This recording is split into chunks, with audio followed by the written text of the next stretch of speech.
It looks like from the document that you got 2 points at which you can assess whether or not any of the reforms affect fiscal, economic recovery, or financial stability issues. So you've got the early one that you described, Ms. Lagarde, and then April. What are you going to do in between? Who decides the criteria for what happens as Greece unfolds a programme in the next 3 months? And then just to the Greek people, what do you say to the Greek electorate whose democracy you've just more or less trashed?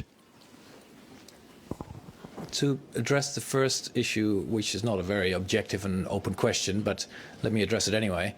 In the Eurogroup, we have to work with 19 ministers who have 19 mandates.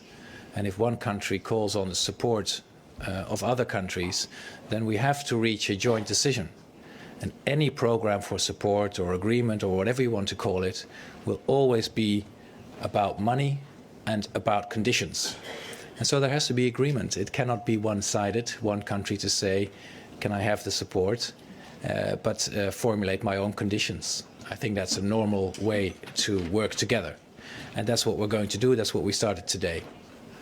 And now I always forget your first question. So, who decides and when on the criteria for what affects fiscal stability, fiscal targets, financial stability and economic recovery? The first step, as I think we've explained, will be on Monday to get a first impression of what are actually the ambitions in terms of reforms, etc., from the Greek government, and a first assessment of that from the side of the institutions.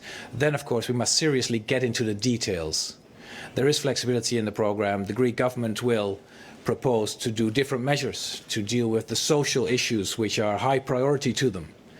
And there is openness and flexibility within the program, but it has to be paid for. It has to be part of a approach keeping the agreement on track. Economic recovery cannot be put in danger. Fiscal sustainability cannot be put in danger.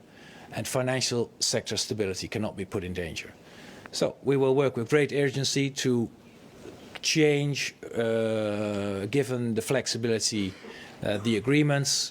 And all of this will be done in joint assessment and joint agreement. That is how we're going to do it.